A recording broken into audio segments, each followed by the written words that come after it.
Salut à tous et bienvenue dans ce nouvel atelier numérique. Aujourd'hui, je vous propose une formation d'un peu plus d'une heure sur l'utilisation du logiciel GIMP. Donc, comme d'habitude, si vous voulez aller plus loin, n'hésitez pas à consulter les liens de formation dans la description et à vous abonner à la chaîne. Alors, installez-vous bien, on démarre tout de suite. Interface. Donc, vous allez voir, l'interface est relativement simple à comprendre. Le logiciel est devenu, avec les années, un petit peu plus intuitif qu'il ne l'était auparavant.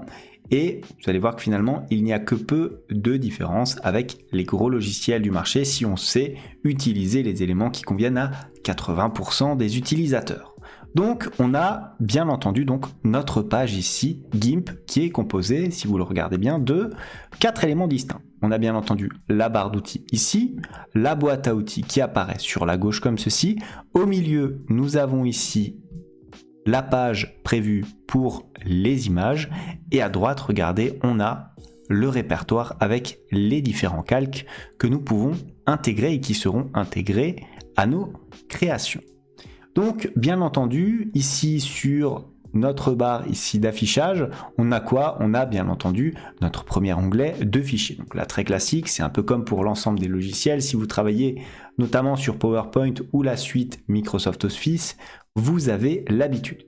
Donc le fichier ici avec la possibilité, dans un premier temps naturellement, de créer une nouvelle image. Nouvelle image, bien entendu, dont on devra renseigner l'ensemble des différentes dimensions en pixels ou éventuellement en centimètres, millimètres et tant d'autres. La possibilité de créer, alors créer à partir d'une source, c'est-à-dire par exemple depuis le presse-papier, d'une capture d'écran, depuis une page web ou éventuellement d'un appareil photo ou d'un scanner. La possibilité bien entendu d'ouvrir un fichier de manière classique, d'ouvrir une image en tant que calque, donc un élément constitutif de votre projet. Ensuite, vous pouvez ouvrir selon l'emplacement et vous avez bien entendu un petit répertoire qui vous montre l'historique de vos créations, donc les fichiers récemment ouverts. Vous avez la possibilité ici de traiter l'enregistrement de votre fichier. Donc là, classiquement, enregistrer ici lorsque vous êtes en cours de création et que le fichier a déjà été enregistré sous.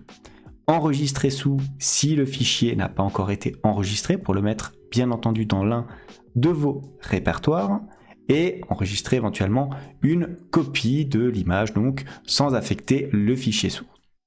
Idéal si vous souhaitez appliquer une modification sans être sûr de la finalité de votre projet.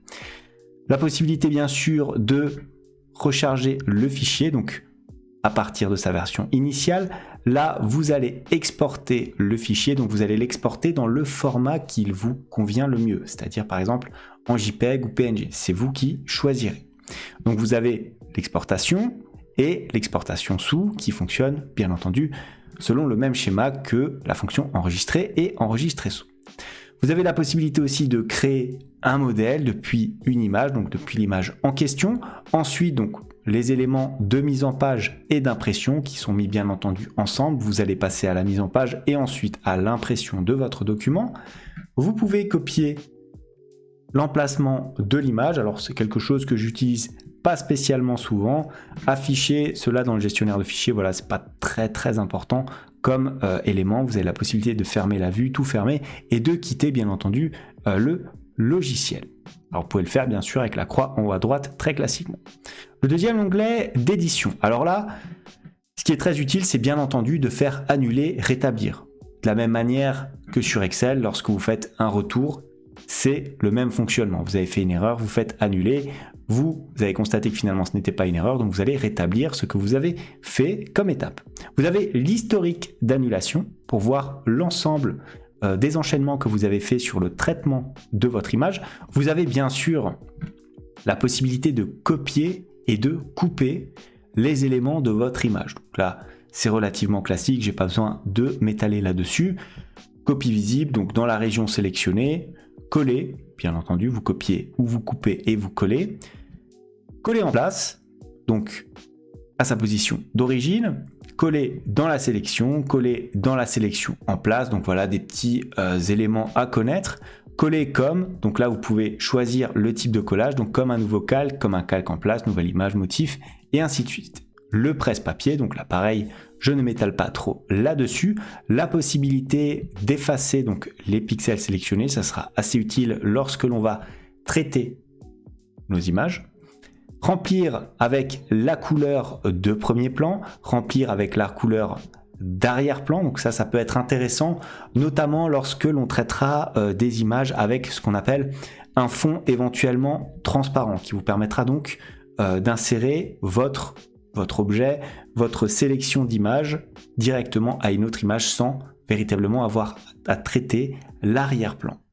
Remplir le contour de la sélection, donc là pareil, si vous voulez détourer une certaine sélection de votre fichier, remplir le chemin, tracer la sélection, tracer le chemin. Vous avez bien sûr l'onglet de préférence pour éventuellement retraiter quelques mises en forme directement dans le logiciel, les périphériques d'entrée, les raccourcis clavier, module, unité. Je ne m'étale pas là-dessus, c'est pas quelque chose qu'on verra directement, en tout cas c'est pas ce que l'on verra pour un débutant. L'onglet de sélection, alors là très facile, vous travaillez sur un fichier avec beaucoup d'éléments, beaucoup d'objets, vous allez devoir sélectionner les différents objets. Par exemple, je me retrouve sur un tableau avec différentes formes, des ronds, des cercles, des triangles, peu importe, il va falloir les sélectionner. Donc soit vous sélectionnez tout, soit vous ne sélectionnez rien, vous pouvez inverser votre sélection flottante, faire une sélection par couleur et ainsi de suite. Vous avez bien sûr l'ensemble des éléments disponible ici. Vous avez aussi la possibilité d'adoucir, d'enlever l'adoucissement, de réduire, d'agrandir, de mettre des bordures, bref, plusieurs éléments de sélection. Vous allez voir, c'est relativement facile à comprendre. L'affichage. Donc là, au niveau de l'affichage, je vous conseille de garder éventuellement les éléments qui sont pré-remplis. Donc moi, je l'ai mis sous ce format-là, donc zoom comme ceci, donc voilà, miroir et rotation, plein écran. Alors moi, je me mets pas en plein écran, c'est pas quelque chose que j'apprécie forcément. La gestion des couleurs, les fenêtres de navigation, c'est là que vous sélectionnez l'ensemble des différents éléments pour afficher finalement votre création et GIMP. Moi, je vous propose de le laisser comme cela et on verra dans les différents tutos ce que je peux éventuellement rajouter. Maintenant, les images.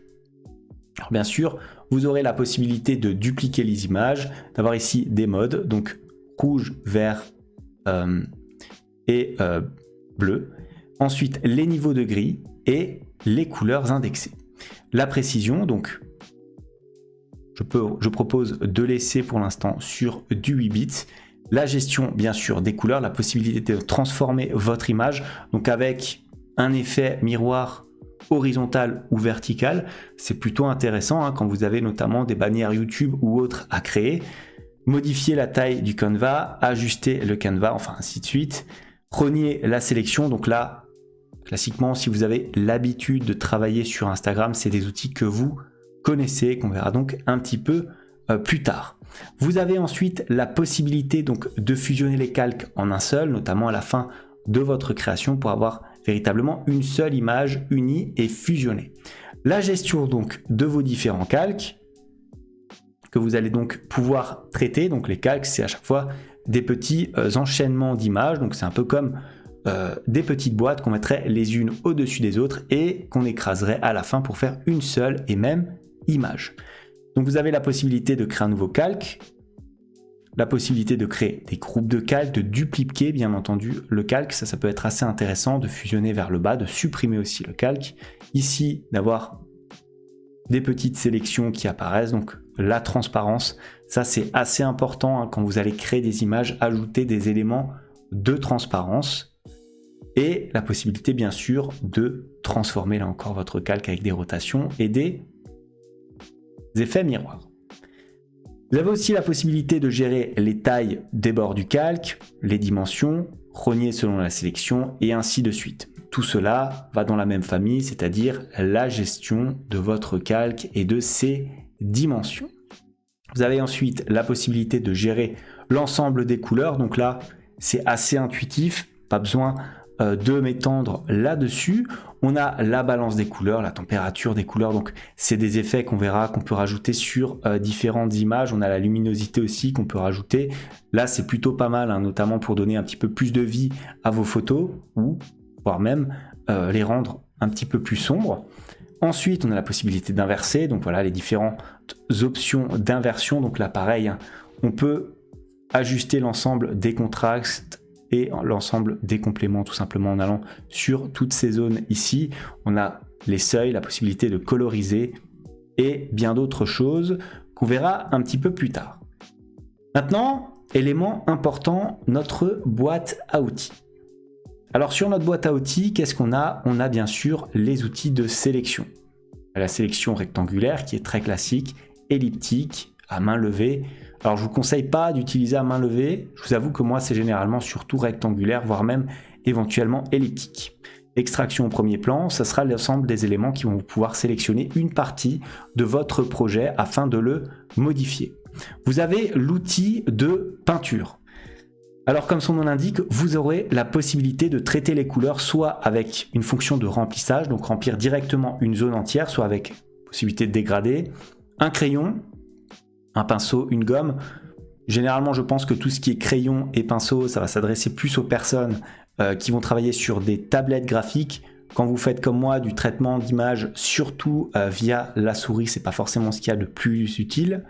Vous avez ensuite l'ensemble de la catégorie calligraphie, clonage, correcteur, enfin l'ensemble des éléments qui vont vous permettre de traiter la couleur de votre création. Vous avez les outils de transformation, donc là pareil, vous pouvez déplacer les différentes formes de votre création, donc en les alignant, les déplaçant, les découpant, faisant des rotations. Donc là encore quelque chose de très classique. Possibilité de gérer les chemins. Ici le texte, donc crée ou modifie les calques de texte. On peut aussi avoir la pipette des couleurs, les différentes mesures, le zoom, la boîte à outils ici qui s'affiche, qui est donc déjà affichée dans notre cas présent, et l'ensemble des autres éléments, donc les couleurs par défaut, et éventuellement la possibilité d'échanger les couleurs. Alors, très rapidement sur les filtres, pas grand chose à dire, vous avez compris, c'est quoi? C'est l'ensemble des filtres, typiquement un petit peu comme sur Instagram ou Snapchat, qu'on peut appliquer sur une création, sur une de vos photos. On peut par exemple la flouter, l'améliorer, ajouter des ombres, ajouter éventuellement des effets artistiques, des décorations. Bref, vous l'avez compris, ajouter pas mal d'outils disponibles sur cette application GIMP qui est, on le rappelle, gratuite. Enfin, vous avez la possibilité ici de gérer les différentes fenêtres, mais je vous conseille de laisser les paramètres par défaut qui sont très bien et qui sont comme chez moi. Alors pour faire une sélection sur GIMP, le premier élément à connaître, c'est bien entendu la sélection rectangulaire. Vous allez voir, c'est relativement simple. Je vous ai préparé ici une petite image, alors on peut éventuellement augmenter un petit peu la taille du zoom comme ceci. Et regardez, si je me place au niveau de mes outils, vous voyez le petit rectangle ici en pointillé, c'est quoi? C'est outils de sélection rectangulaire tout simplement. Donc si je clique dessus, qu'est-ce que je vais avoir? Je vais avoir ici, regardez mon curseur qui va un petit peu changer avec un petit carré qui va apparaître à côté. Je vais maintenant pouvoir sélectionner les différents éléments, comme ceci, regardez, et je trace tout simplement un carré comme ceci. Une fois que j'ai tracé ce carré, vous avez remarqué qu'il y a des petits carrés qui apparaissent ici dans le coin de votre sélection. Donc regardez, si je reste cliqué dessus, je peux bien entendu faire une sélection comme ceci sur les diagonales. Bien entendu, regardez, je relâche le clic de ma souris, je me déplace un petit peu dans ma forme et je vois que je peux faire une sélection comme ceci uniquement horizontale, et si je me déplace encore un petit peu, je peux faire pareil, uniquement une sélection verticale comme ceci. Vous noterez que nous avons ici l'ensemble des différentes options de notre sélection qui apparaît. Par exemple, si je souhaite avoir une taille bien précise de ma sélection, je peux ici remplacer la valeur et mettre directement la valeur souhaitée. De la même manière, je peux le faire ici aussi, comme ceci, et avoir une sélection sous ce format-là. Si maintenant je souhaite déplacer ma sélection, donc garder ces mesures-là et déplacer uniquement ma sélection, je vais aller regarder dans l'outil ici, tout simplement de déplacement. Je clique dessus et regardez ce qui se passe. Pas de chance, c'est mon image qui se déplace et pas ma sélection. Donc, je vais faire tout simplement précédent. Pour déplacer la sélection, il faudra que vous alliez ici dans l'outil de déplacement, dans les options qui sont proposées, et que vous cliquiez ici sur sélection. Une fois que vous aurez cliqué sur sélection, regardez, c'est bien votre sélection ici que vous pourrez déplacer. Et maintenant, pour continuer notre sélection, on va passer à la sélection en ellipse. Donc, on a le même chemin que tout à l'heure. On se place ici dans notre outil de sélection. On fait un clic droit et on va sélectionner sélection elliptique. Regardez ce qui se passe. On a un petit curseur rond qui vient de s'afficher et on peut sélectionner maintenant de façon elliptique les différents éléments. Ça peut être assez intéressant si on souhaite, par exemple, sélectionner des éléments comme ceci. Alors, regardez, comme tout à l'heure, on peut bien entendu faire une sélection comme ceci, agrandir et rétrécir via les petits curseurs comme ceci. On peut se placer sur des curseurs en diagonale, là encore, pour affiner notre sélection. Et bien sûr, on a encore les curseurs comme ceci, horizontaux. Nous avons la possibilité, là encore, de modifier directement la position ici dans les paramètres de notre outil. Nous avons différents modes. Nous avons la possibilité d'ajouter à la sélection actuelle. Par exemple, regardez, là j'ai ma première sélection. Je vais cliquer ici sur ajouter à la sélection actuelle. Je vais retracer une forme elliptique dans mon image et regardez que se passe-t-il. Vous constatez qu'il y a deux sélections maintenant affichées de manière concomitante sur mon image. Je peux continuer cela quasiment à l'infini, comme ceci. Voilà, maintenant j'ai mes trois sélections qui sont imprégnées les unes dans les autres. Ce que je peux faire éventuellement, c'est soustraire de la sélection actuelle. Regardez, supposez, je clique dessus donc, et j'ai donc mes trois sélections comme ceci, et je me dis que cette sélection-là n'a plus lieu d'être. Regardez ce que je fais, je trace une sélection par-dessus, hop, et vous constatez quoi? Vous constatez que cette sélection a tout simplement disparu. Je peux là encore me placer ici en cliquant sur l'intersection avec la sélection actuelle. Regardez, si je clique dessus et que je trace une sélection comme ceci, je vais me retrouver avec uniquement cette petite intersection. Faire petite édition annulée. Regardez cette petite sélection là donc qui va rester et qui va donc ne plus contenir les sélections que nous avions auparavant, puisqu'il s'agit là uniquement de l'intersection de la sélection que je viens de tracer. Passons maintenant à la sélection de type libre. Alors où est-ce qu'on la trouve? On la trouve tout simplement ici, regardez dans Outils d'extraction du premier plan. Alors je vais faire un petit clic droit et regardez qu'est-ce que j'ai. J'ai la sélection à main levée. Donc qu'est-ce que c'est? J'ai cliqué dessus et regardez, j'ai un petit lasso qui apparaît à côté de mon curseur. Si je me place ici à côté de mon kiwi et que je le sélectionne, je clique une fois, j'ai un point qui apparaît. Je clique une deuxième fois un petit peu plus loin, comme ceci, regardez, et je peux tirer ma sélection tout autour de ma forme, c'est-à-dire de mon kiwi. Donc c'est moi qui vais bien entendu établir cette sélection. Alors l'avantage, c'est que vous pouvez bien entendu zoomer sur votre image afin de pouvoir mettre plus de précision dans votre sélection. Vous pouvez aussi dézoomer si vous voulez une sélection un petit peu moins précise. Donc regardez, tout simplement comme ceci, je tire l'entièreté de la sélection, hop, et on arrive bientôt au bout de notre sélection. Vous voyez, quand je m'approche, on a le premier élément de ma sélection qui apparaît. Voilà, maintenant j'ai bouclé ma sélection, c'est-à-dire que j'ai rejoint le premier élément avec le dernier bien entendu. Alors une fois que j'ai fait ça, j'ai donc ma sélection bien entendu qui s'active comme ceci. Qu'est-ce que je peux avoir comme élément? Alors je peux avoir la possibilité d'adoucir les bords de ma sélection. Je peux avoir aussi un lissage bien entendu. Donc voilà, à vous de sélectionner les différents éléments que vous souhaitez tout simplement intégrer avec bien sûr le rayon que vous pouvez avoir ici. Vous pouvez avoir les deux concomitants de manière active. Vous avez la possibilité d'ajouter à la sélection actuelle, donc exactement comme tout à l'heure, vous pouvez sélectionner une deuxième zone, c'est-à-dire par exemple un autre kiwi ici sur votre forme. Vous avez la possibilité de soustraire de la sélection actuelle, donc comme tout à l'heure, et bien entendu d'avoir l'intersection avec la sélection actuelle. Maintenant, le dernier outil de sélection que je souhaite vous montrer, c'est la sélection dite en ciseaux. C'est un peu la même chose que la sélection libre qu'on a vue juste auparavant, mais regardez avec une petite subtilité. Donc pour cela, je vais me placer bien entendu ici dans Outils, ciseaux intelligents. Je fais un clic droit éventuellement, sélection par ciseaux. Je clique dessus. Et regardez mon curseur, qu'est-ce que j'ai? Je vois apparaître des ciseaux à côté de mon curseur. Maintenant, si je commence à cliquer sur un élément de mon image, comme tout à l'heure, je me retrouve bien entendu avec mon premier point comme ceci.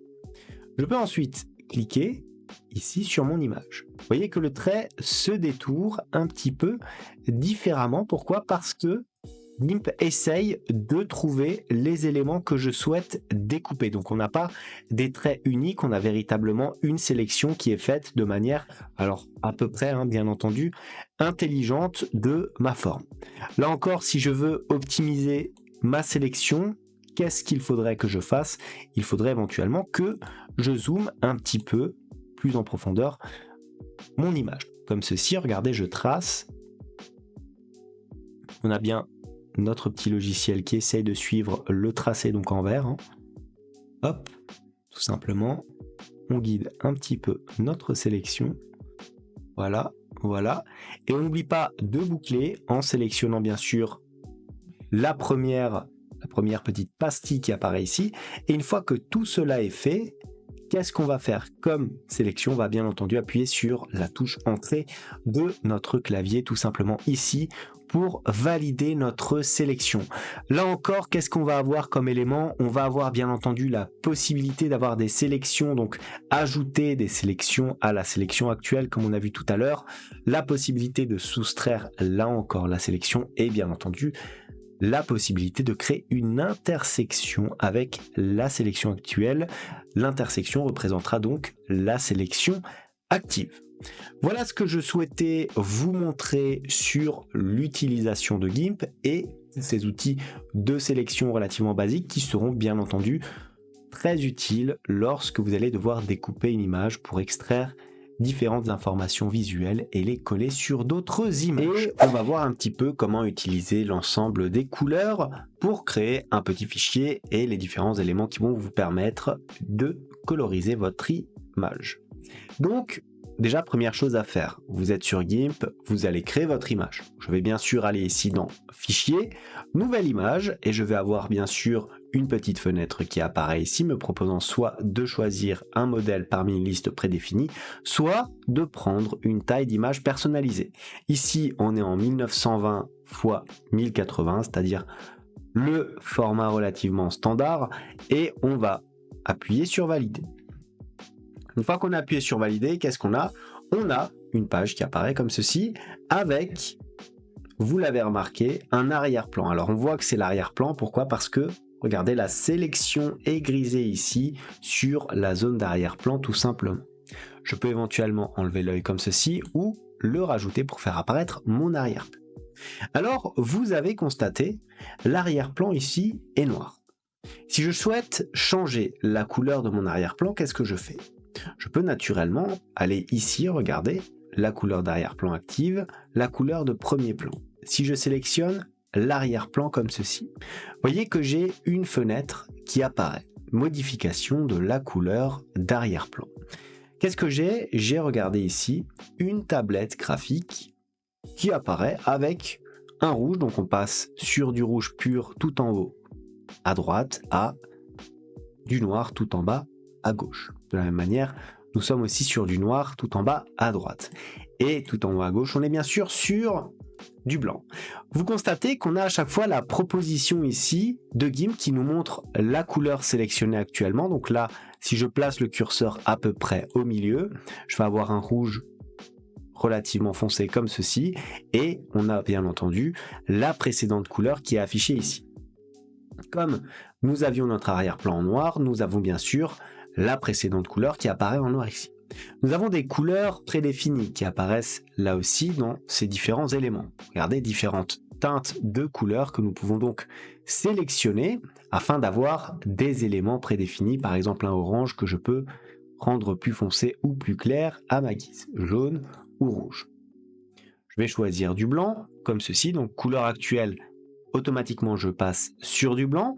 J'ai aussi d'autres possibilités, donc d'autres formats de couleurs qui apparaissent ici, donc d'autres teintes et d'autres façons de sélectionner mes couleurs, mais je dois vous avouer que moi d'habitude, j'utilise cette façon-là, je sélectionne mes couleurs ici.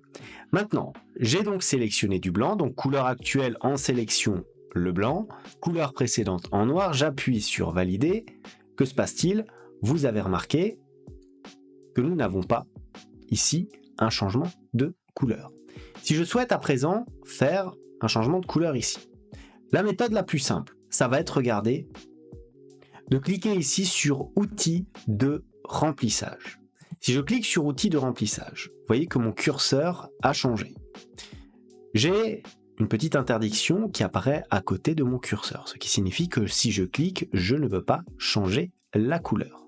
Si je me place au-dessus de ma sélection, vous avez constaté que cette fois-ci, la petite interdiction a disparu. Je peux désormais cliquer sur ma forme et regarder, j'ai cette fois-ci un arrière-plan de couleur bleue. Maintenant, si je souhaite dessiner des formes, par exemple, alors que me reste-t-il comme outil? J'ai par exemple ici l'outil brosse My Paint.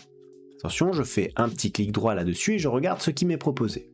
Je peux sélectionner un pinceau, un crayon, un aérographe, de la calligraphie ou une brosse My Paint. Par exemple, si je sélectionne un pinceau, regardez, je me place là, et qu'est-ce qui se passe?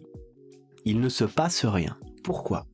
Parce que, attention, ma couleur active, c'est toujours le blanc. Donc je suis en train de dessiner du blanc sur du blanc, ce qui n'est pas très cohérent.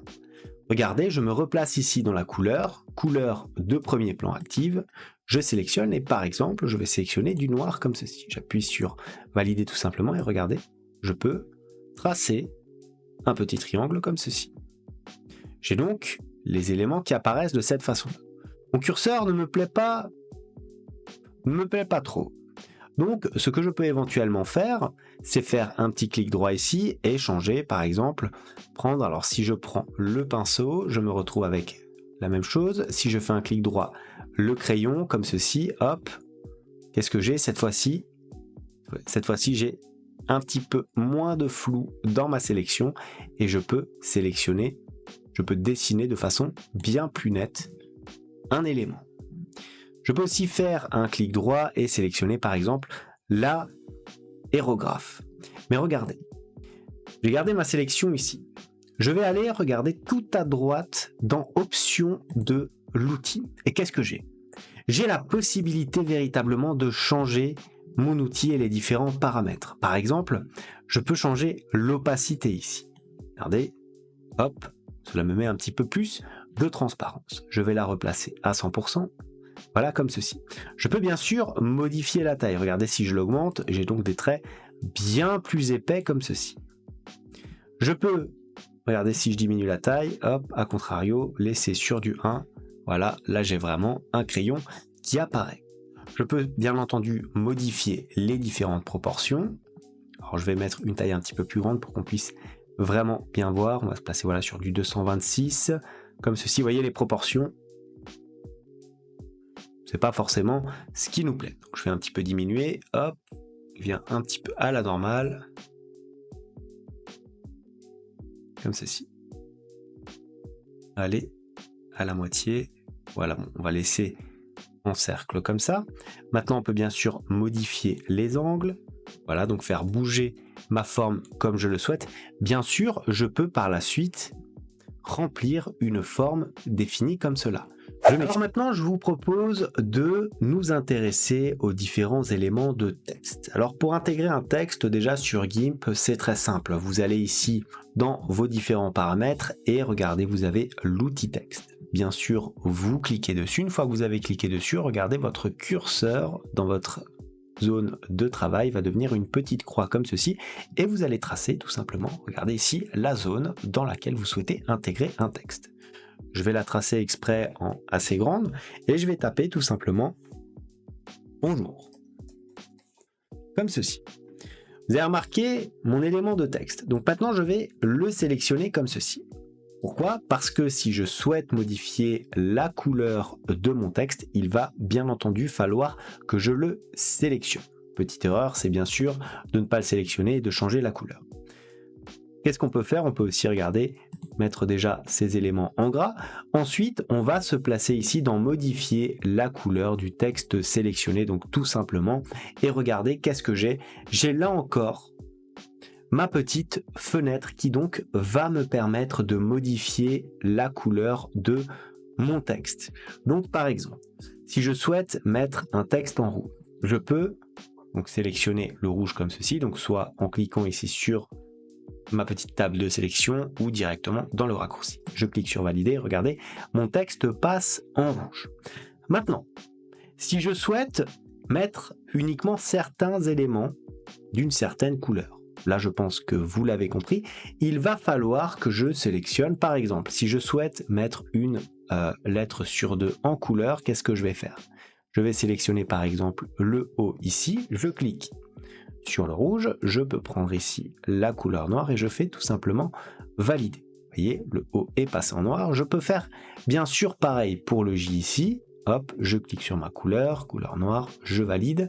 Le U pareil, je clique sur la couleur ici, couleur noire et bien entendu, je valide. J'ai donc un texte de différentes couleurs.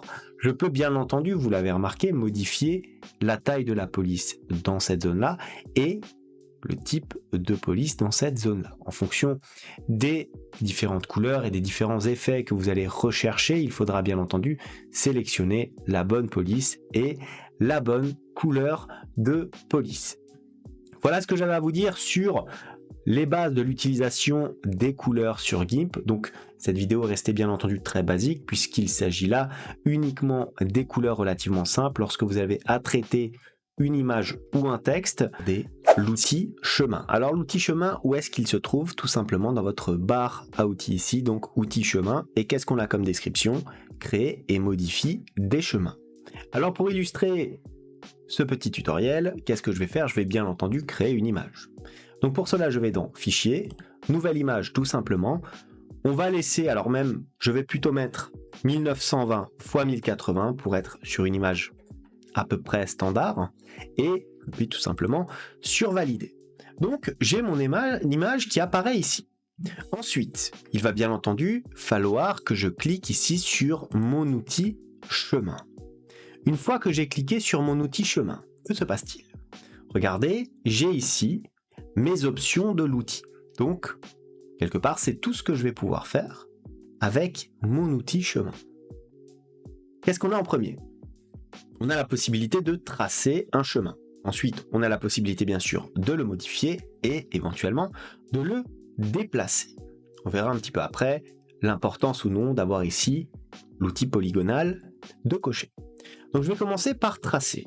Je clique sur tracer, je fais un point. Qu'est-ce qui se passe? Je me retrouve avec un point comme ça. Je refais un deuxième point comme ceci. Je me retrouve à présent avec une droite tout simplement.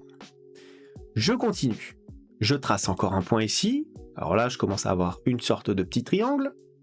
Je refais mon point ici. Et ensuite, j'essaye de relier mes points comme ceci. Et je constate que ça ne fonctionne pas. Alors, je vais aller sur modifier tout simplement, comme ceci. Et je vais essayer de relier donc mes deux points ici. Et que se passe-t-il? Je peux désormais relier l'entièreté de mon chemin. J'obtiens une sorte de losange comme ceci. Maintenant, si je souhaite bouger les différents éléments, remarquez que je ne peux pas le faire comme cela. Mais heureusement, vous avez aussi remarqué que je peux cocher ici, tout simplement, déplacer. Et regardez ce qui se passe. J'ai cliqué sur déplacer. Si je me place sur une des petites sphères ici, je peux bien entendu déplacer l'ensemble des éléments. Donc vous voyez, je peux déplacer ma forme comme ceci, donc de façon très simple. Si je clique sur polygonal, que se passe-t-il? Remarquez que rien ne change. Par contre, regardez, si je retourne sur modifier, et que maintenant j'essaye de modifier des éléments, par exemple, je me place ici, je peux tirer, si je le souhaite, un côté de ma figure, donc tout simplement, comme ceci. Si je décoche maintenant l'aspect polygonal, qu'est-ce que j'ai? Je reclique là-dessus. J'ai la possibilité, regardez, de faire un déplacement vectoriel comme ceci, donc avoir des courbes sur ma forme un petit peu plus développées qui nous permettraient par exemple de détourer une image ou de créer une forme un petit peu plus sphérique. Donc on va le laisser comme ça. Je peux aussi le faire bien entendu à d'autres endroits, par exemple directement sur la barre ici, regardez, sur notre petit segment, donc histoire d'avoir une forme comme ceci. Voilà, et regardez, je peux ensuite tirer les différents éléments pour faire des formes, des sortes de petites flaques que je vais pouvoir modifier à ma guise. Une fois que j'ai fait ça, alors supposons que c'est ma forme. Alors je vais faire un déplacement comme ça, polygonal, je vais l'agrandir un petit peu, hop, voilà, tracer comme ça, voilà. C'est notre forme, elle est comme ceci. Je souhaite maintenant tracer ma forme. Alors comment faire? Très simple, je vais faire éventuellement, alors je peux faire une sélection vers le chemin, mais je peux aussi tracer ou remplir le chemin. Si je décide de tracer, je clique donc sur tracer, regardez, une nouvelle fenêtre va apparaître. Je peux tracer une ligne avec des motifs ou une couleur pleine. Moi, je vous conseille de sélectionner tout simplement une couleur pleine, avec à chaque fois des épaisseurs de ligne. Bien entendu en pixels, et on peut modifier le type de mesure. Moi je vous conseille, comme d'habitude quand vous faites des éléments graphiques comme ça, de rester toujours en pixels, c'est quand même l'unité de mesure qui compte le plus. Enfin, on peut tracer avec un outil de peinture. Par exemple, je peux tracer avec le pinceau, le crayon, la gomme, l'aérographe et ainsi de suite avec l'ensemble des outils peinture que vous retrouvez d'ailleurs ici dans votre boîte à outils. Donc je vais tracer comme ceci. Alors attention, je clique sur tracer et voyez, j'ai donc ma forme qui est tracée comme ceci. Alors pourquoi est-ce que le trait est si épais? Je retourne éventuellement là-dessus. Alors ce que je vais même faire, je vais faire un petit... Voilà, on va annuler le tracement. Je retourne sur ma fenêtre, hop, tracer avec un outil de pinceau, couleur pleine, tracer une ligne, hop, on coche cela. Et l'épaisseur de la ligne, on va choisir du 1 pixel. Tracer avec un outil de pinceau, non. Je clique sur tracer comme ceci. Alors regardez, qu'est-ce qui se passe? Il se passe pas grand-chose. Si je clique autre part, vous voyez que ma forme est désormais tracée comme ceci. Et de façon très fine. Pourquoi? Parce que cette fois-ci, nous avions tout simplement sélectionné une largeur de trait de seulement 1 pixel. Maintenant, je vous propose de voir comment remplir éventuellement une forme tracée avec l'outil chemin. Là encore, vous allez voir, c'est relativement simple. Alors déjà, on va commencer par tracer notre chemin. Attention, vous voyez le petit panneau de sens interdit qui nous indique qu'on est sur l'outil modifié et pas sur l'outil de traçage. Donc avant de remplir une forme, il faut bien entendu la tracer. On peut faire une forme un petit peu comme on veut. Voilà, comme ça, très simplement. Et on va relier nos différents points, comme ceci. Voilà, donc on a notre forme. Maintenant, on souhaite remplir les différents éléments. Vous l'aurez compris, on va remplir comment? On va remplir via le chemin ici. Je clique dessus et j'ai la possibilité de faire quoi? De remplir avec une couleur pleine ou avec un motif. Alors moi, je vous propose tout simplement de remplir bien entendu avec une couleur pleine comme ceci. Anti-crénelage, donc ça on peut je pense l'enlever et je clique sur bien entendu remplir. Alors vous avez vu la couleur c'est du noir. Si je souhaite changer, c'est très simple, je vais changer la couleur du premier plan. Comment? En cliquant ici sur la couleur du premier plan active. Donc je clique dessus et j'ai bien entendu l'ensemble des différentes palettes de couleurs que je peux bien entendu sélectionner. Donc je vais prendre par exemple, on peut prendre du rouge, on peut sélectionner comme ceci, je valide. Ensuite qu'est-ce que je fais? Je vais dans la petite fonction remplir, couleur pleine, je clique sur remplir comme ceci et regardez, j'ai désormais rempli mon chemin en rouge. Bien entendu, je peux enlever l'outil chemin en cliquant autre part par exemple, et voilà ma forme qui est désormais remplie avec la couleur de mon choix. Et enfin, maintenant, je vous propose de voir ce qu'on peut faire au niveau de la sélection lorsque l'on travaille avec l'outil chemin. Supposez une image comme celle-ci. Je souhaite tout simplement détourer le visage ici afin de l'intégrer sur une autre image. Alors je vais tout simplement dans mon outil de chemin ici et pour l'instant pas de changement. Je sélectionne bien tracer et je commence à tracer le détour de mon visage. Alors je peux le tracer bien entendu en faisant point par point ou éventuellement après en modifiant avec la possibilité de changer l'incrustation des points en fonction des différentes options. Hop, je sélectionne. Alors je vais détourer, voilà. Alors bien sûr, pour un meilleur détourage, il faudrait zoomer sur l'image afin d'avoir plus de détails. Voilà, voilà. On n'oublie pas de cliquer sur modifier ici pour refermer notre forme comme ceci. Et une fois que j'ai fait ça, si je veux tout simplement sortir, donc comme ceci, cet élément-là, qu'est-ce que je vais faire? Je vais cliquer, regardez ici, sélection depuis le chemin. Je clique dessus et vous voyez des petits pointillés sont apparus ici. Donc avec ces petits pointillés, ça nous fait tout simplement une sélection du même type que les sélections que nous avons dans notre boîte à outils classique. Donc c'est plutôt assez bien lorsqu'on souhaite détourer une image et sélectionner certains éléments. Par exemple, maintenant que j'ai cette sélection active, je peux faire par exemple un CTRL-C, tout simple. Je peux intégrer une autre image, donc là je vais faire nouvelle image, valider, et dans ma nouvelle image, je vais faire tout simplement un CTRL-V, comme ceci, et regardez, le visage que j'ai détouré apparaît bien dans ma nouvelle image. Alors, pour aborder les éléments de texte relatifs à notre logiciel préféré GIMP, il est important d'insérer une image, ou tout du moins en créer une. Donc pour cela, je vais aller dans Fichier, et je vais faire tout simplement Nouvelle image ici. Au niveau de la dimension, je vais laisser la dimension proposée, donc largeur 1920 pixels, hauteur 1080. J'appuie sur Valider. J'ai donc mon image qui apparaît ici. Une fois que j'ai fait ça, comment intégrer du texte? C'est très simple. Vous voyez au niveau de votre boîte à outils ici, vous avez une lettre. Outil texte. Donc c'est très simple, on clique dessus. Une fois qu'on a cliqué dessus, on voit que le curseur change un petit peu et on a une sorte de i qui s'affiche à côté. Maintenant, je peux dessiner tout simplement une forme comme ceci en restant bien entendu appuyé sur le clic gauche de ma souris. Hop, une fois que je relâche, j'ai le cadre qui reste comme ceci. Je remarque aussi qu'il y a une petite fenêtre ici. Alors quelle est cette fenêtre? C'est tout simplement la police, les petits outils donc qui vont nous servir à éditer et à modifier notre texte avec la police ici, la taille de la police, les différents éléments, notamment mettre en gras, en italique, en souligné ou en barré, et enfin ajuster les différents éléments ici et bien sûr la couleur de la police. Qu'est-ce que je peux déjà faire?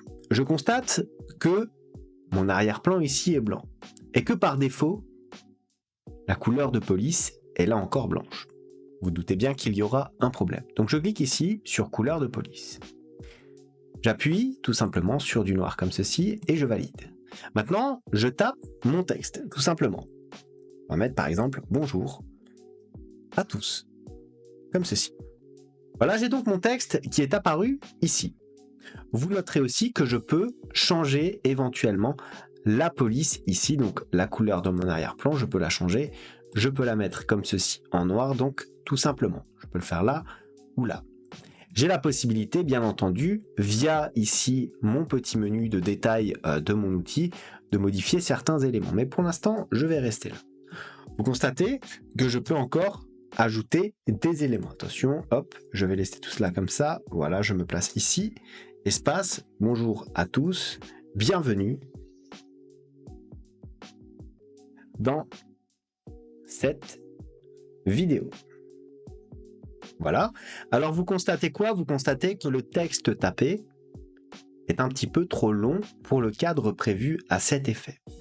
Donc qu'est-ce qu'il me reste à faire? Je vais tout simplement, regarder, tirer le cadre comme ceci, afin d'ajuster bien entendu mon texte. Vous remarquerez que je peux aussi, je replace un petit peu mon cadre comme ceci, me placer dans mes différents outils ici à droite et faire quoi? Aller regarder ici dans le petit paramètre boîte. Nous avons fixé et si je sélectionne dynamique, que se passe-t-il? Automatiquement, le texte va se placer de façon dynamique par rapport à votre sélection. Vous n'aurez donc pas à l'ajuster, il va s'ajuster de manière automatique. Maintenant, si je souhaite faire en sorte qu'une partie de mon texte soit soulignée, alors bien sûr, que vais-je faire? Je vais sélectionner la partie de mon texte qui va être concernée. Une fois que j'ai fait ça, je vais tout simplement me placer où? Je vais me placer, regardez ici dans ma petite fenêtre qui me permet bien sûr de régler certains éléments et je vais par exemple cliquer sur souligner. J'ai donc à présent, regardez, cette partie-là qui est bien entendu soulignée. Je peux, vous le noterez, si je clique autre part, créer d'autres sélections où je pourrais intégrer d'autres éléments de texte.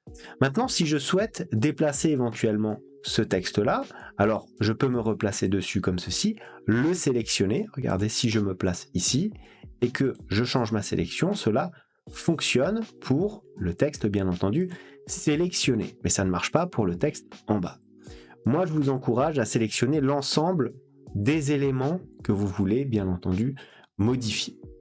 Et regardez, je peux l'aligner à droite, l'aligner à gauche ou éventuellement le justifier, le centrer. Je vais donc le centrer. Vous avez la possibilité aussi, regardez, de modifier certains éléments, comme ici, le retrait.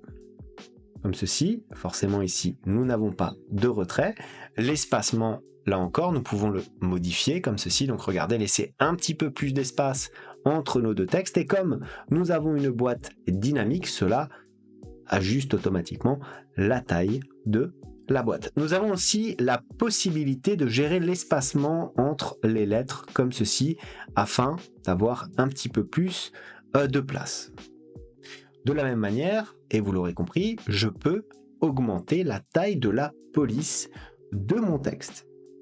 Comment? Tout simplement en cliquant ici, voilà, ou alors en saisissant directement dans la barre, par exemple, une police ici, je dirais de 70, hop, et voilà, mon texte est automatiquement ajusté. Je peux éventuellement faire varier d'autres petits éléments qui ici ne serviront pas à grand chose du fait de ma sélection, donc après de la même façon que nous avions l'espacement entre les lettres, nous avons les raccourcis qui apparaissent là aussi. Je peux éventuellement changer ici, vous voyez, et mettre différentes polices. Alors moi, par défaut, je laisse toujours une taille de police en pixels. Pourquoi? Tout simplement parce que c'est la taille de la police que vous avez généralement sur Excel, éventuellement Microsoft Word et la suite Microsoft. N'allez-vous pas vous embrouiller l'esprit avec des centimètres ou des millimètres. Moi, généralement, je laisse bien entendu les pixels ici. C'est bien plus pratique. Nous avons donc aussi la langue ici, donc du texte.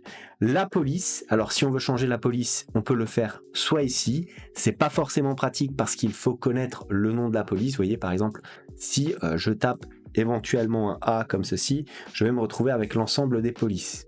Mais je n'aurai pas éventuellement la vision tout à fait exhaustive. Donc, regardez ce que je vous propose. Vous cliquez tout simplement sur police ici. Et qu'est-ce que vous avez? Vous avez l'ensemble des polices définies, donc que vous pouvez faire éventuellement apparaître. Alors par défaut, on a bien entendu un affichage en liste, donc comme ceci, mais regardez, je peux cliquer ici tout en bas et mettre un affichage en gris, donc comme ceci, qui nous permet de pouvoir observer les différentes polices. Donc ça peut être relativement intéressant, notamment si on souhaite trouver une police bien définie sans passer par le nom, c'est peut-être éventuellement un petit peu plus pratique. Alors pour les couleurs, bien entendu, c'est le même principe. C'est-à-dire que si je veux changer par exemple une partie de mon mot en termes de couleur, c'est très simple, je le sélectionne, je choisis la couleur en question, donc via bien entendu cette petite fenêtre, et je clique sur valider. De la même manière, si je souhaite affecter des couleurs qui ne sont pas définies à la base, je peux utiliser bien entendu, regardez cette jauge ici, ou les autres petites jauges de couleurs qui me permettent de définir donc des différents éléments colorisés. Voilà, comme ceci. Maintenant, si je veux déplacer, bien sûr, ma zone de texte, alors qu'est-ce que je peux faire? Je peux éventuellement aller ici dans outils de déplacement, cliquer sur éventuellement ma zone de texte et la déplacer comme ceci. Donc voilà, sans que ça pose véritablement trop de problèmes. Donc dans mes outils ici, j'ai la possibilité donc de déplacer le calque ou éventuellement la sélection. Ici, nous sommes bien entendu sur le calque comme ceci. Si je fais éventuellement un clic droit, outil intéressant, je me retrouve ici dans l'alignement et si je clique sur alignement, regardez, je peux déplacer mon texte. Regardez, si je souhaite tout simplement le mettre à gauche, alors bien sûr, il faut que je clique sur la sélection. Si je souhaite effectuer donc ceci, regardez, mon texte va se mettre à gauche de façon automatique au niveau de l'alignement.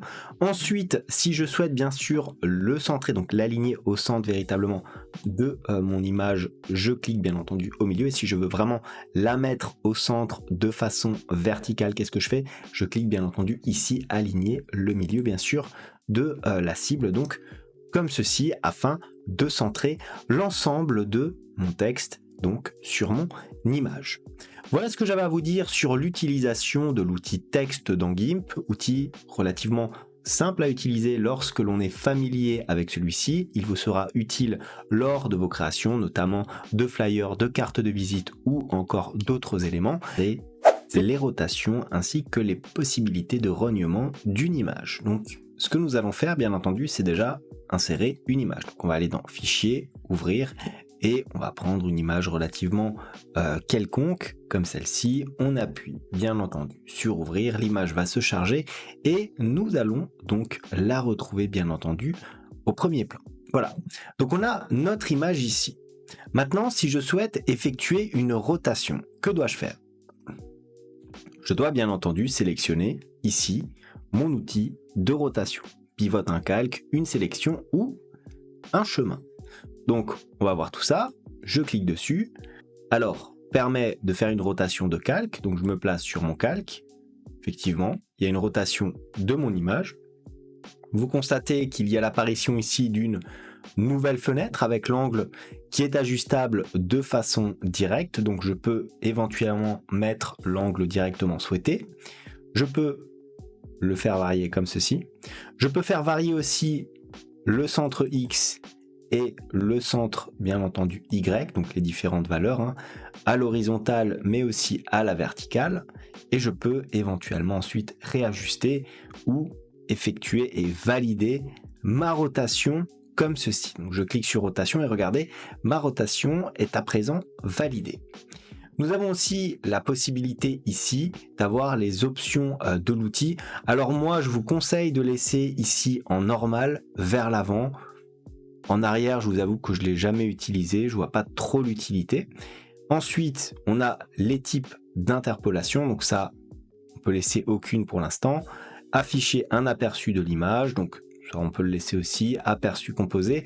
Nous avons la possibilité ici de régler l'opacité de l'image, c'est-à-dire la rendre transparente ou non. Regardez, si je fais un petit peu varier mes éléments comme ceci, et que j'appuie éventuellement sur Entrée, je sélectionne bien sûr l'image, regardez, hop, lorsque je fais varier l'opacité de l'image, je peux la rendre visible ou invisible. On va laisser une opacité à 100%, qu'on clique sur rotation, on a la possibilité bien sûr d'avoir des lignes ou éventuellement aucun guide comme ceci. Voilà. Ensuite, on a la possibilité ici de limiter les pas de rotation à 15 degrés. Là encore, je vois pas trop l'utilité dans notre exemple d'afficher, d'activer éventuellement ce petit élément. Bien sûr, il est possible d'effectuer une rotation à un seul élément de mon image. Je vais vous montrer. Regardez. Je vais ici dans mon outil de sélection elliptique. Je clique dessus. Je fais une sélection comme ceci, de la ville de Strasbourg, donc à peu près au centre. J'appuie tout simplement sur Entrée, et maintenant, je souhaite faire une rotation uniquement de cette sélection. Donc que vais-je faire? Je vais retourner sur mes outils de transformation, et je vais cliquer ici sur Rotation, très simplement. Regardez, je vais maintenant changer la disposition de mon image comme ceci, hop, et qu'est-ce que j'ai? Je clique sur rotation et regardez, j'ai mon image qui change bien entendu de sens comme ceci. Je peux éventuellement annuler cette étape de transformation pour vous montrer autre chose. Regardez maintenant, j'ai un autre outil ici, si je fais un clic droit, la transformation 3D. Ça peut être assez intéressant, c'est pour ça que je m'y attarde. Je clique dessus. Je garde là encore ma sélection et l'outil de transformation 3D me permet, regardez, de faire une transformation, comme son nom l'indique, en 3D en incluant un nouvel axe qui est l'axe Z. En effet, lorsque l'on fait une transformation, une rotation classique, on le fait en 2D, c'est-à-dire avec deux axes, X et Y, comme ceci. Quand on fait de la 3D, on intègre un troisième axe qui est l'axe Z. L'axe Z qui est ici. Donc, une fois que j'ai fait ça, regardez, je peux bien entendu, hop, si je le mets comme ça, on le voit quasiment plus, et je peux éventuellement même inverser mon image. Regardez, j'ai les trois différents axes ici. Pour ceux qui ont fait pas mal de mathématiques dans leur étude, ça doit vous être à peu près familier. Vous avez l'axe X ici, regardez, je peux le bouger comme ceci, l'axe Y, qui me permet de bouger comme cela, et bien sûr le dernier, l'axe Z, qui me permet de bouger comme cela. J'ai aussi des petits raccourcis qui me permettent ici éventuellement de décaler donc mon image, comme ceci. Bon là on va les laisser au centre puisqu'il s'agit bien sûr de ma sélection. J'ai la possibilité de déplacer éventuellement ma sélection à travers cette petite image, ça peut être assez intéressant, vous voyez, de mettre un deuxième élément ici. J'ai quoi? J'ai la possibilité ici d'utiliser l'outil appareil photo, donc pas forcément utile. Bien sûr, on peut modifier le type de mesure, mais comme d'habitude, je vous conseille de laisser tout ça en pixels. Alors maintenant, si je veux valider ma transformation, j'appuie tout simplement sur transformer et regardez, on a déplacé notre élément. Donc on a un nouvel élément ici et nous avons ici donc notre image avec un fond transparent qui apparaît ici et dans lequel nous allons pouvoir faire éventuellement apparaître toutes sortes d'images ou éventuellement d'arrière-plan. Abordons à présent l'outil de découpage qui vous sera utile lorsque vous allez refaire de la retouche, notamment éventuellement de la retouche de photos. Alors l'outil de découpage se situe ici. Appelé bien entendu outil de découpage, supprime les régions en bordure d'une image ou d'un calque. Je clique ici. J'ai donc les options de découpage qui apparaissent bien entendu dans mes options de l'outil. Donc découpage, calque actuel seulement, supprimer les pixels découpés, autoriser l'agrandissement. Alors qu'est-ce que autoriser l'agrandissement? Ça permet, comme c'est indiqué, de redimensionner le canevas au-delà des limites de l'image en faisant glisser le cadre de découpage. Étendre depuis le centre et éventuellement après on aura les différentes proportions, donc largeur, hauteur, taille.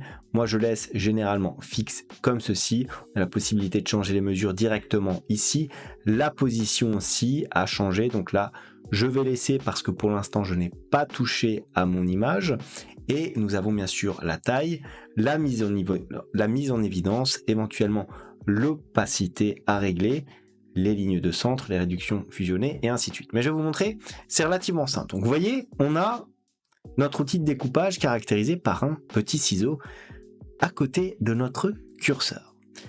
Donc qu'est-ce que je vais faire? Je vais commencer par sélectionner bien sûr ma photo, comme ceci, assez grossièrement. Hop, comme cela. On a bien sûr nos outils qui apparaissent ici. Regardez, je peux bouger ma sélection en prenant un coin ou l'autre de mon image.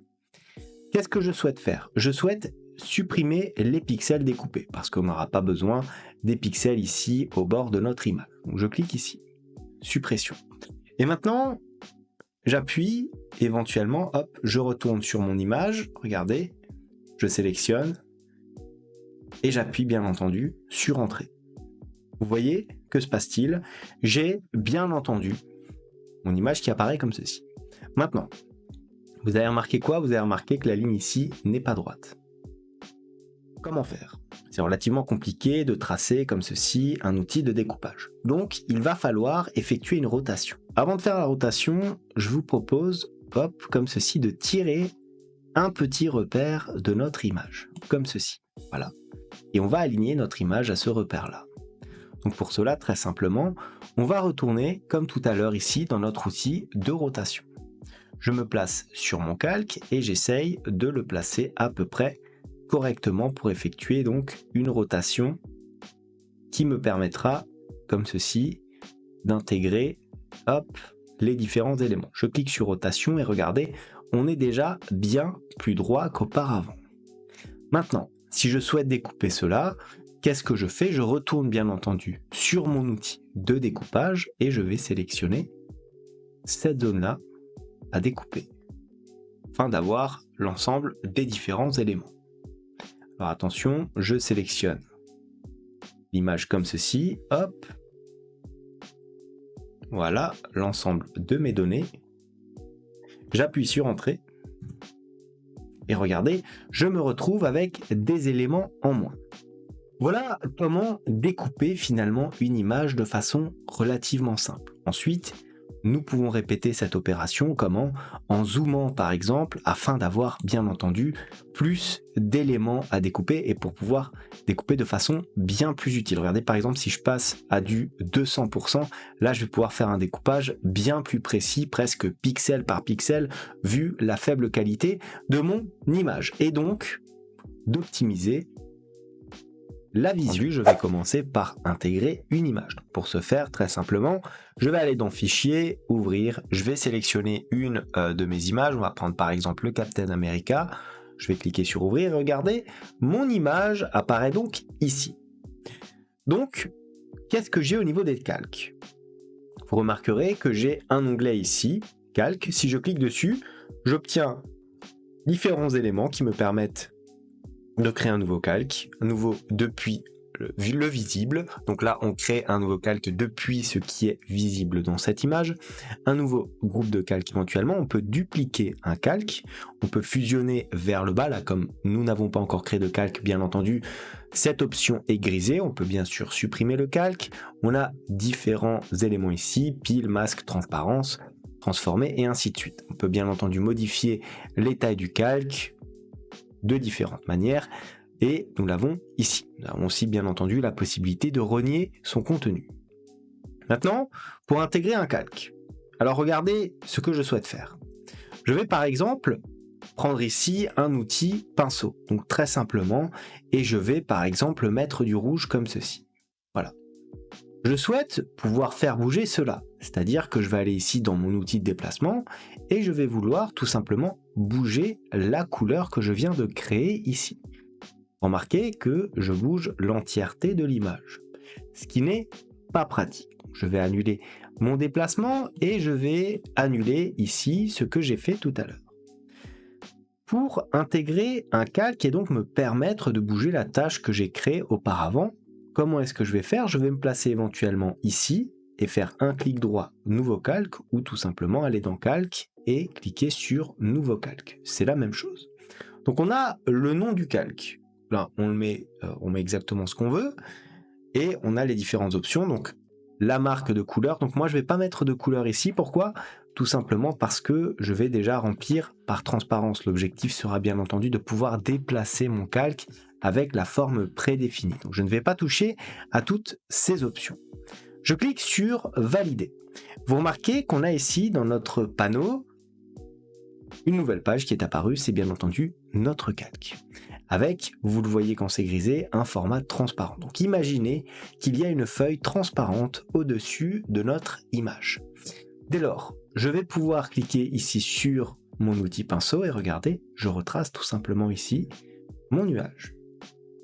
Si maintenant, je souhaite déplacer mon nuage, regardez, je clique donc sur déplacement et que se passe-t-il? Je déplace l'image. Pourquoi? Attention, erreur à ne pas faire, il faut tout simplement, bien entendu, cliquer, regardez, sur quoi? Sur la possibilité ici de déplacer quoi? Un calque, une sélection ou éventuellement un chemin. Je souhaite déplacer un calque et je souhaite déplacer le calque actif. Si je clique maintenant dessus, que se passe-t-il? Regardez, je déplace uniquement le calque actif comme ceci au sein de mon image au lieu de déplacer bien entendu l'image comme nous avions tout à l'heure. Attention, les éléments à prendre en compte, c'est bien entendu ici dans les options de l'outil.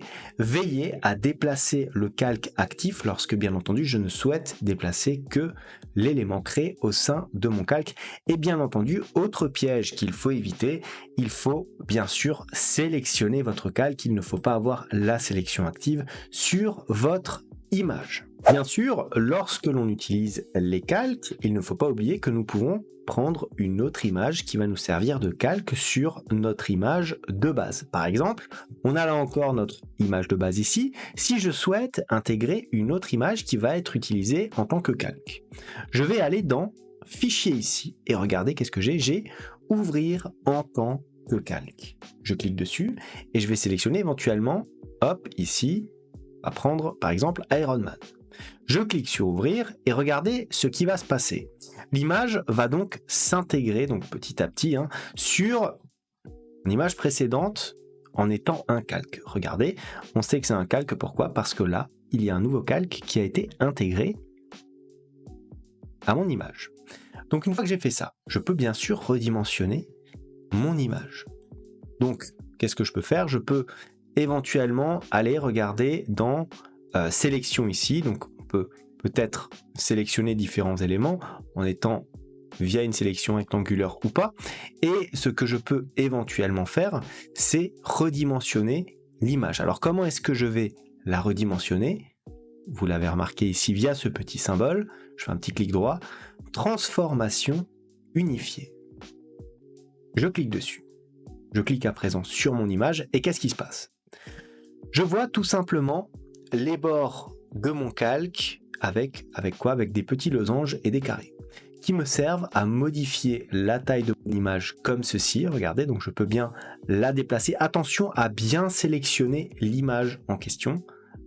Voilà, comme ceci, pour ne pas se tromper. J'ai la possibilité, bien entendu, alors si on va dans les outils, donc de modifier l'ensemble des différentes transformations, d'allonger comme ceci de façon verticale mais aussi horizontale mon image, voilà, afin de garder toujours les mêmes proportions. Hop, on la place ici par exemple, donc devant la première image. Je peux éventuellement augmenter encore un petit peu, voilà, comme ceci. Une fois que cela est fait, je clique tout simplement sur transformer pour valider ma transformation. Je clique donc sur transformer et j'ai mon image qui se place ici.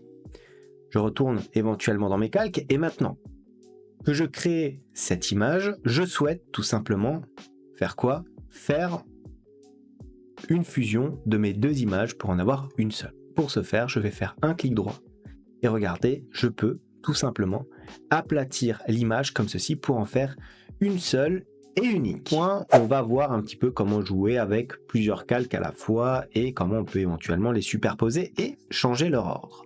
Alors je repars de mon image de base. Je souhaite insérer un calque. Maintenant, vous savez comment faire. Je vais tout simplement me placer ici, faire un clic droit et cliquer sur Nouveau calque. Au niveau de ma fenêtre, pareil, je vous propose de ne rien changer et de cliquer sur Valider. Vous voyez que vous avez votre calque qui apparaît ici. Si je double-clique, bien sûr, je peux lui donner un nom. Je peux l'appeler calque texte. Comme ceci. Et j'appuie sur Entrée. Pourquoi est-ce que je l'ai appelé calque texte? Parce que sur ce calque-là, je vais insérer du texte tout simplement. N'oubliez pas l'image que vous devez avoir en tête lorsque vous intégrez un calque transparent comme ça. C'est comme si vous mettiez une feuille transparente au-dessus de votre image de base.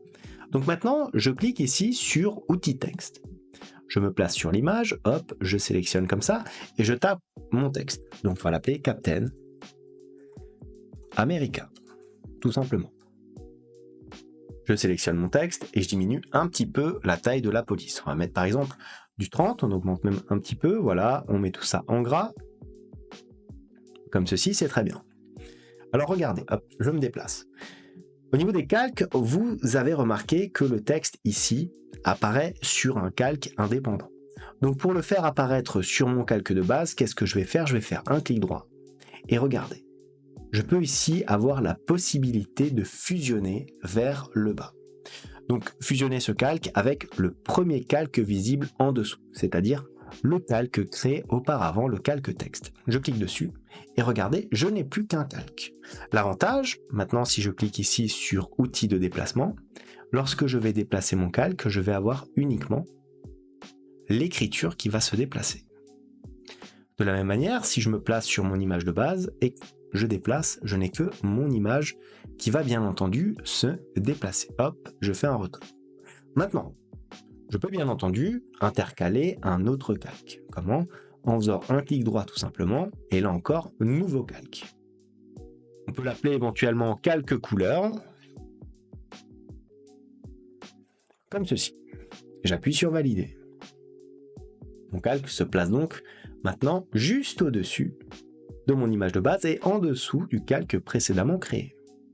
Une fois que j'ai fait ça, je peux éventuellement, regardez, aller dans remplissage, sélectionner une couleur, par exemple le blanc, valider, et regardez, je peux remplir mon élément.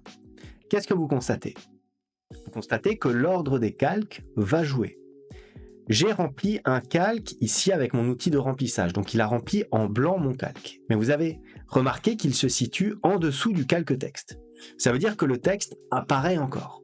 Si je souhaite mettre que du blanc, donc le faire apparaître en premier plan, je vais me placer ici tout en bas, regardez sur la flèche, remonter ce calque d'un rang dans la pile des calques. Je clique dessus et regardez, mon texte a disparu. Je peux bien entendu faire la même chose, cliquer sur la flèche du bas pour le faire descendre et donc faire réapparaître mon image. Le principe de transparence. Pour commencer, je vais faire comme d'habitude, je vais insérer une image. Donc pour cela, je vais dans Fichier, Ouvrir, je sélectionne mon image, je vais prendre la première ici et je vais appuyer bien entendu sur Ouvrir. Mon image apparaît. Maintenant, regardez, je vais utiliser tout simplement ici mon outil de gomme. Alors que fait cet outil? Comme c'est marqué, il efface vers un fond ou de la transparence en utilisant une brosse. Regardez, je clique dessus et maintenant je commence tout simplement à effacer les différents éléments. Je me retrouve avec, vous avez vu, un fond en quadrillage comme ceci. Alors qu'est-ce que ce fond-là? Ce fond-là veut tout simplement dire qu'il s'agit d'une transparence. Ça veut dire que lorsque vous allez exporter cette image, vous pourrez superposer cette image avec ce fond-là qui n'apparaîtra pas sur l'image de réception. Attention, pourquoi est-ce que j'ai la transparence ici qui est activée? Regardez, je suis dans Calque et j'ai dans Transparence ici la possibilité de supprimer le canal alpha. Pourquoi? Parce que par défaut, le canal alpha était activé. Regardez maintenant si je le supprime. Et c'est une hypothèse que vous pourrez avoir éventuellement. Si je supprime le canal alpha et que je gomme comme ceci les différents éléments, je me retrouve avec quoi? Je me retrouve avec un fond rouge. Pourquoi? Parce que la couleur de mon arrière-plan est rouge. Regardez, n'oubliez pas, le petit cadre ici, la couleur d'arrière-plan active, c'est quoi? C'est le rouge. Regardez, si je clique dessus et que je mets par exemple du blanc, je clique sur valider et que maintenant je m'amuse à gommer les différents éléments, ma couleur d'arrière-plan sera bien entendu le blanc. Maintenant, si vous n'avez justement pas les paramètres activés par défaut du canal alpha, il faudra que vous alliez dans Calque, Transparence et que vous cliquiez tout simplement sur Ajouter un canal alpha comme ceci. Et ensuite, vous pourrez tracer l'ensemble de la transparence souhaitée sur votre forme comme ceci. Bien entendu, vous pouvez le faire avec ici la gomme. Pour régler les différents paramètres de la gomme, vous avez dans votre boîte à outils, ici donc à droite, la possibilité, regardez, éventuellement de choisir le type de gomme, donc le type de forme.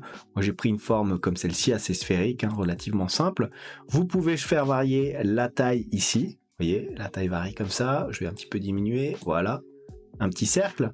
Vous pouvez changer les proportions, bien sûr, l'angle, l'espacement, la dureté, la force et avoir d'autres options éventuellement ici, options de dynamisme, appliquer les fluctuations, lisser le tracé, fixer la broche à l'affichage. Moi j'ai laissé ces différents éléments qui me plaisent assez lorsque je dois détourer des images avec un fond transparent pour les intégrer à d'autres éléments. Et maintenant, nous allons voir une autre façon de sélectionner les éléments et d'intégrer de la transparence à une image via la sélection relativement utile par couleur. Alors, où est-ce qu'on trouve ce type de sélection? On le retrouve tout simplement ici. Outils de sélection par couleur. Je vais donc cliquer dessus et bien entendu, j'ai ma boîte à outils qui apparaît ici, avec bien sûr les différents modes, donc remplace la sélection actuelle, ajoute à la sélection actuelle, soustrait à la sélection actuelle, intersection avec la sélection actuelle. Donc là, on va rester tout simplement sur le remplace la sélection actuelle, parce qu'on va remplacer la sélection par couleur par de la transparence. On a la possibilité de faire un lissage, d'adoucir les bords, de sélectionner les régions transparentes, d'échantillonner sur tous les calques et ainsi de suite. On va rester sur ces différents paramètres. Une fois qu'on a tous ces paramètres là, qu'est-ce qu'on fait? On va cliquer sur l'image que l'on souhaite, dont on souhaite sélectionner la couleur. Par exemple ici, je souhaite mettre du transparent sur l'ensemble des éléments bleus. Alors bien sûr, à l'exception des petites ombres, vous allez voir. Donc je clique dessus. Vous voyez des petits pointillés apparaître à la délimitation de l'ensemble des différentes zones de couleur. Une fois que j'ai fait ça, regardez, si j'appuie sur supprimer, que se passe-t-il? Je me retrouve avec du blanc. Pourquoi? Regardez, je vais faire un petit retour, hop. Pourquoi? Parce que, attention, si je vais dans calque ici, que je sélectionne transparence, je n'ai pas ajouté un canal alpha. Donc si vous voulez intégrer de la transparence à votre image, il est bien entendu essentiel d'intégrer votre canal alpha au préalable et ensuite d'appuyer sur tout simplement supprimer. Vous pouvez à présent avoir votre image comme ceci que vous allez pouvoir intégrer. Donc vous allez intégrer uniquement les éléments ici, donc les yeux et la bouche, à une autre image. Le petit quadrillage correspond à de la transparence. Attention, n'oubliez pas, pour exporter une image avec des éléments transparents, il y a un format à respecter. Regardez, par exemple, je clique sur Fichier, Exporter sous, et là je vais exporter donc mon image. Alors attention, qu'est-ce que je vais faire? Donc je peux éventuellement lui donner un nom, donc on va l'appeler monstre, tout simplement. Et regardez l'extension, donc là on est en WEBP, on va pas garder ce type d'extension, on va cliquer ici sur sélectionner le type de fichier, et qu'est-ce qu'on va prendre? On va prendre l'extension PNG. Attention, il ne faut pas l'extraire en JPEG. Donc je vais prendre PNG, où est-il? Il est là. Voilà. Je clique tout simplement sur exporter, donc comme ceci, et mon image va donc être exportée, bien entendu, dès lors qu'on aura rempli l'ensemble des différents paramètres de notre fichier. À l'outil de gomme. Donc pour s'intéresser à cet outil-là, on va démarrer bien entendu comme à chaque fois par aller dans Fichier, Nouvelle image, afin d'illustrer bien sûr notre propos. Je garde donc la taille qui est préconfigurée ici, donc 1920 x 1080. Je clique tout simplement sur Valider et j'ai donc ma nouvelle image qui va apparaître sur mon écran d'accueil. Vous voyez, une image blanche classique. Maintenant, si je souhaite par exemple dessiner sur cette image-là, qu'est-ce que je vais faire? Je vais prendre éventuellement cet outil. Je peux prendre donc mon outil pinceau, éventuellement crayon, aérographie, calligraphie, et ainsi de suite. Donc je vais prendre par exemple le pinceau ici. Ensuite, une fois que j'ai fait ça, je peux tracer différents éléments. Je peux faire éventuellement des lettres comme ceci, A, B et C. Par exemple. Je trace donc ici un petit dessin. Maintenant, qu'est-ce que je peux éventuellement avoir à faire comme différents éléments? Alors, bien sûr, vous constatez que mon outil est un petit peu flou ici. Je devrais bien entendu régler les éventuels paramètres dans ma boîte ici à outils.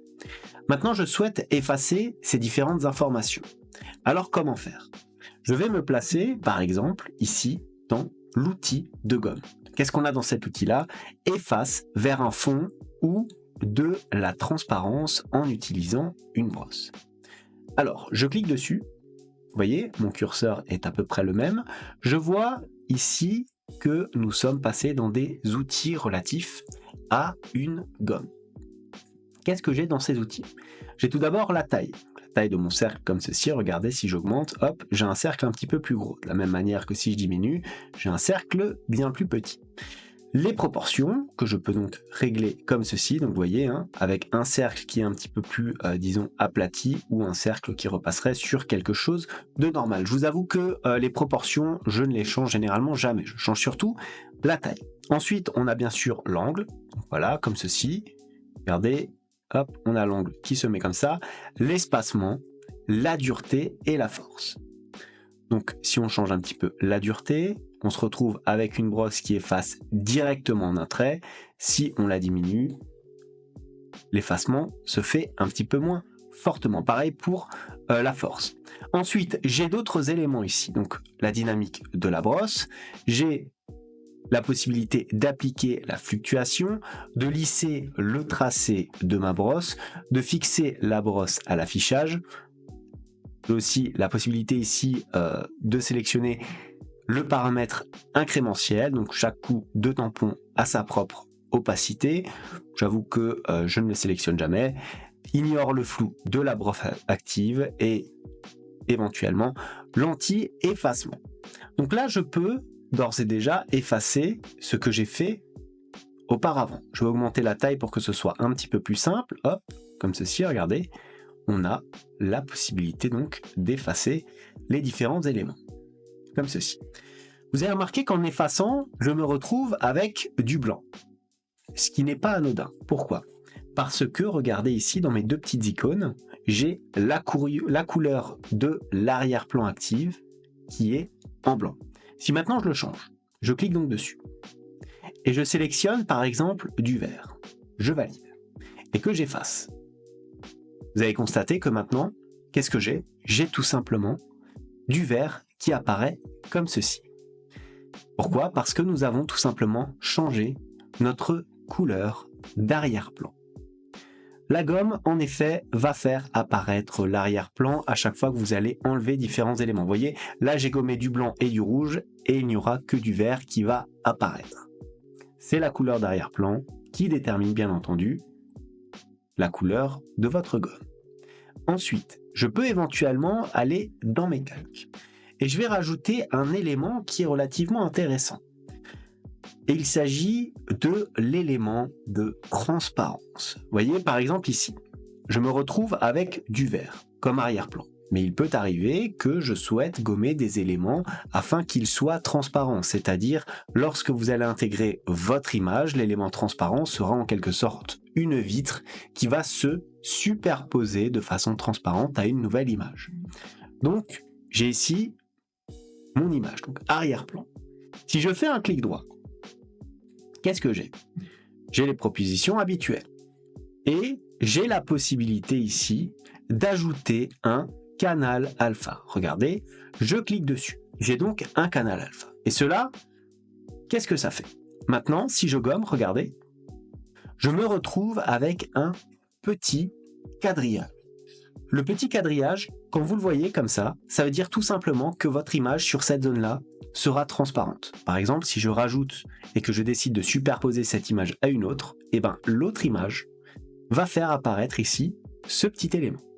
Regardez, je peux maintenant tout simplement gommer les éléments de façon bien entendu totalement transparente.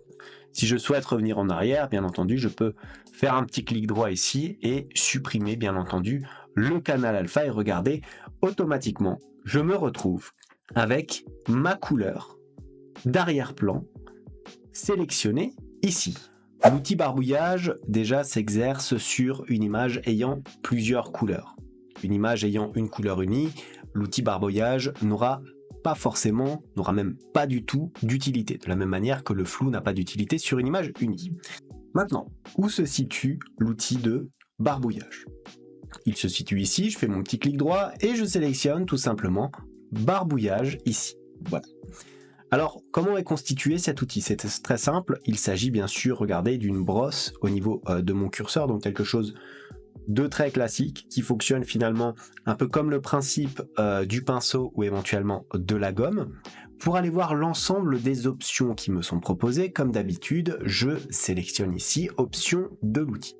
Et là, vous avez compris, c'est toujours la même chose. Qu'est-ce qu'on a?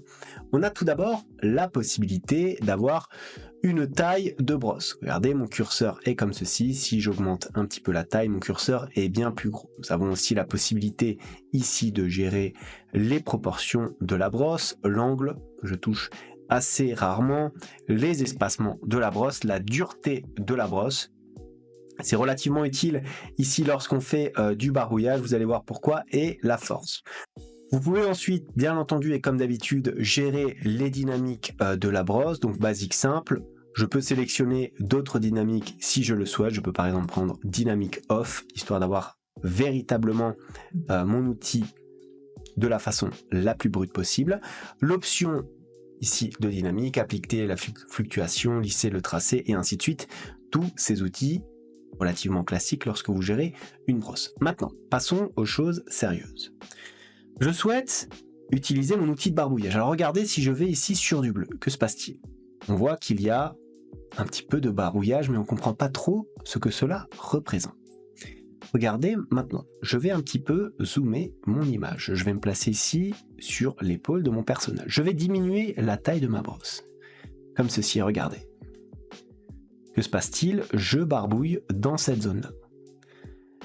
Et le barbouillage signifie tout simplement que nous allons faire passer une couleur dans une autre de façon quelque part dégradée. Regardez, je fais passer comme ceci du bleu vers du rouge, tout simplement. Je peux diminuer la force de mon barbouillage ainsi qu'éventuellement sa dureté, afin d'être un petit peu moins fort dans ce que je souhaite passer en barbouillage. Vous noterez que nous barbouillons d'une couleur à une autre. Je sélectionne le bleu ici, j'appuie sur le clic gauche de ma souris et je vais sur le rouge. De sorte à ce que ce soit la couleur bleue qui aille dans la couleur rouge. Si je fais cela dans le sens inverse, supposez maintenant que je clique ici sur l'armure en rouge et que je vais vers le bleu. Alors là, vous avez remarqué que c'est le rouge qui ensuite va éventuellement passer vers le bleu ici. Si j'augmente la taille, ça sera un petit peu plus clair. Vous allez pouvoir, hop, comme ceci, regardez, passer bien plus de bleu. Alors si j'augmente éventuellement la force et la dureté, comme ceci, hop, regardez, je peux passer bien plus de rouge et faire un effet dégradé, un petit effet fumé sur une image éventuelle. Voilà, regardez, hop, je me retrouve avec mon personnage de manière assez floue, un peu dans le style, vous savez, d'Avenger Endgame, lorsque les personnages partent tous en fumée. Vous pouvez créer un effet de ce style sur vos différents persos avec l'outil de barbouillage qui vous permet donc de créer cet effet-là, cet effet quelque part de dispersion sur votre image. Voilà ce que j'avais à vous dire sur ces deux outils, donc la gomme et l'outil de barbouillage, des outils assez basiques dans GIMP. Si cette vidéo vous a plu, comme d'habitude, n'hésitez pas à la liker, à la commenter, à vous abonner à la chaîne si ça n'est pas encore fait. Moi je vous dis merci et à bientôt pour une nouvelle vidéo.